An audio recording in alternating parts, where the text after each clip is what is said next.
One of the most common interactions today sounds like this. Tell me if this sounds familiar to you. What's up? How you doing? Busy. Guys, that is one of the most common interactions out there. Two guys talking, saying, hey, what's up? Here's the greeting. How's it going? How you doing? And the guy on the other side responds by saying, busy. Men everywhere are running. In fact, men love motion. We have become a product of our fast-paced culture, and we are constantly moving. And as a result, we're busier than ever. But busy doesn't mean productive. And moving fast doesn't mean you're making progress in any one direction. In today's episode, I'm going to show you something from the life of Jesus that I believe is the solution for your fast-paced busyness that is robbing you of your peace and keeping you from the will of God in your life. Let's get into it.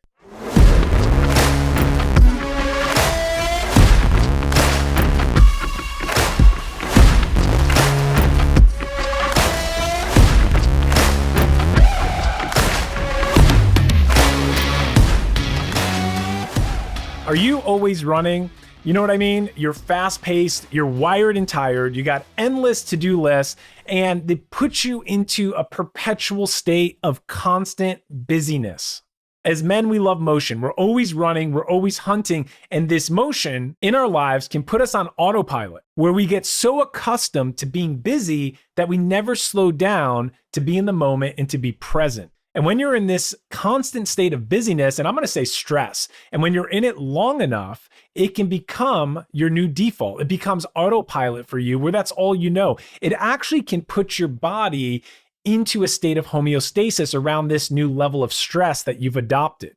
And this is actually not uncommon with people that are sick. I'll take people, for example, that have diabetes. A lot of times, if they have had high blood sugar for a long period of time, if you were just to give them high blood sugar and they were walking around and their sugar was so high, they would feel weird. They would want to go to the doctor. But because it slowly happens over time and it's gradual, by the time they visit the doctor, they find out their blood glucose is so high, but they start to feel normal with it, because their body has adjusted to a state of homeostasis around this new stress in their life. So you can actually reach a state of homeostasis with this new level of stress and busyness that you carry around. And I call that being on autopilot, or just kicking into a default mode where you don't even realize what you're doing. You're just checking boxes, you're going at your to-do list, you're constantly running, and you never take the time to slow down and be present. And when you're in this state, it's really hard to connect with others, but it's also very difficult to connect with God. Now, I'm going to give you something from the life of Jesus that you probably never noticed before. And it's not something he did. It's actually something he never does.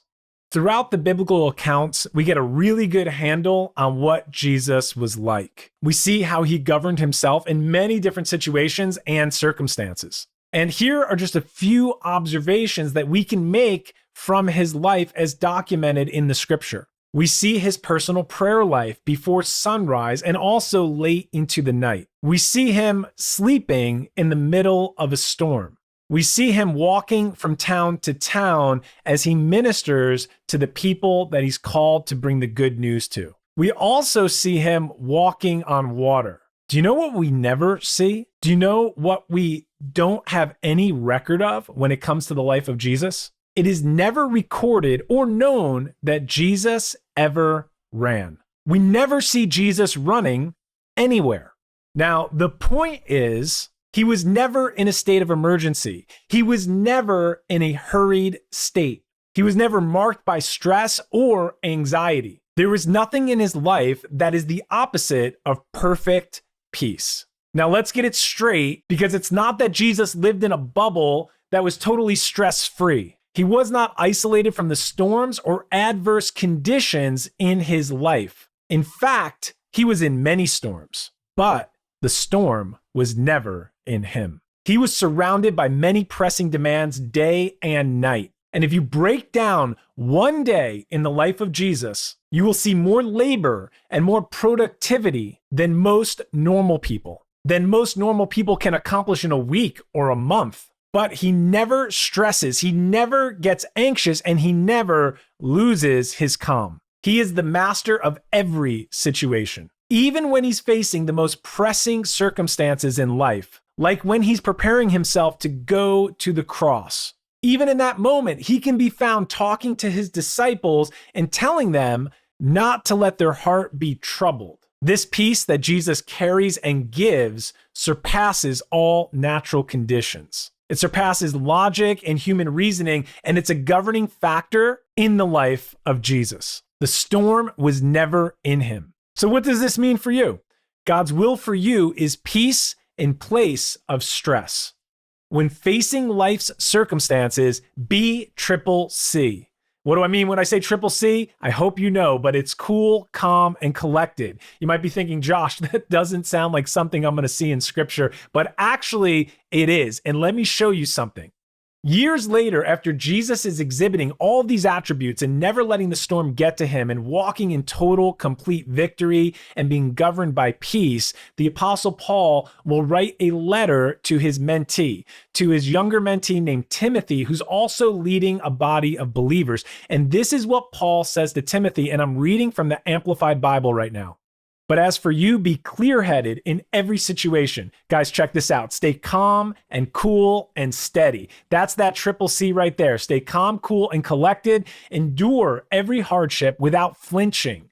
Do the work of an evangelist. Fulfill the duties of your ministry. So even we can find Paul years later with the same peace that Jesus imparts to men. He's now imparting that to Timothy and saying, don't be moved.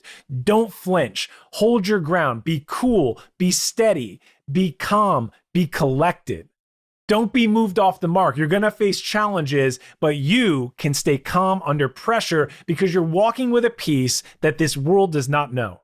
So guys, if you're facing challenges in this area, and look, I get it. I live and I work in the real world. I know what it's like to have endless to-do lists. I know what it's like to meet the demands of life, the job, all the things that you're required to do from your 9 to 5, whether you're building your business, you're working for a corporation, or wherever you find yourself, blue collar or white collar, it doesn't matter. We all carry life's demands with us. On top of that, you're raising a family, or you're married, or you're preparing for marriage. There's so many things to do. We're never at a lack of something that's going to fill our time or something that we need to do, our responsibilities in life.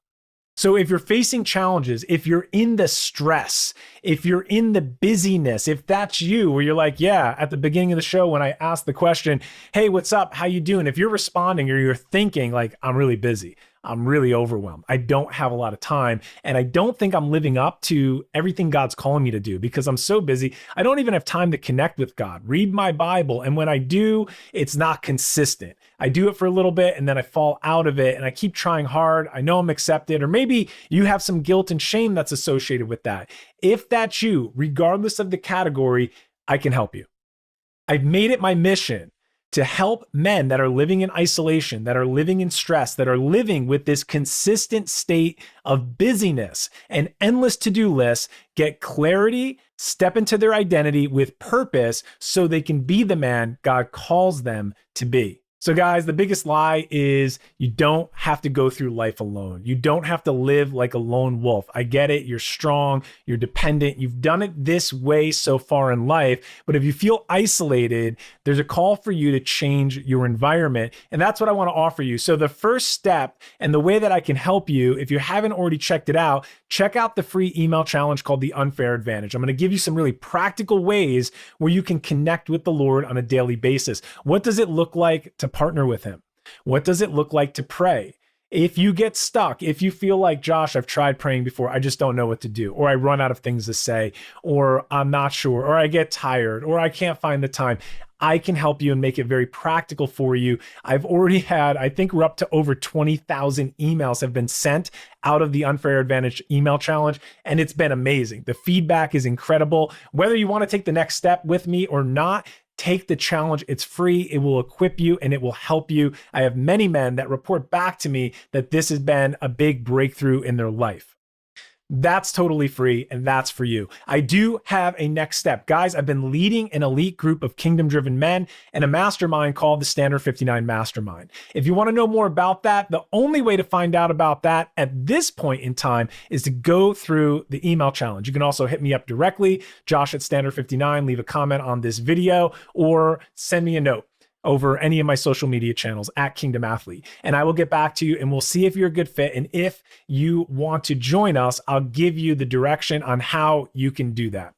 Guys, step out of the busyness, break the stress cycle, find the peace. Jesus imparts peace to men, and that is for you. Remember, Jesus never runs. So why are you running? Why are you stuck in a cycle where you're running, you're sprinting, and you're always in motion, but you're not finding peace? You're living in anxiety, or you're living day to day just trying to get by. That's not the life you're called to live. We are called to raise the standard. So remember, Jesus was found in many storms, but the storm was never found in him.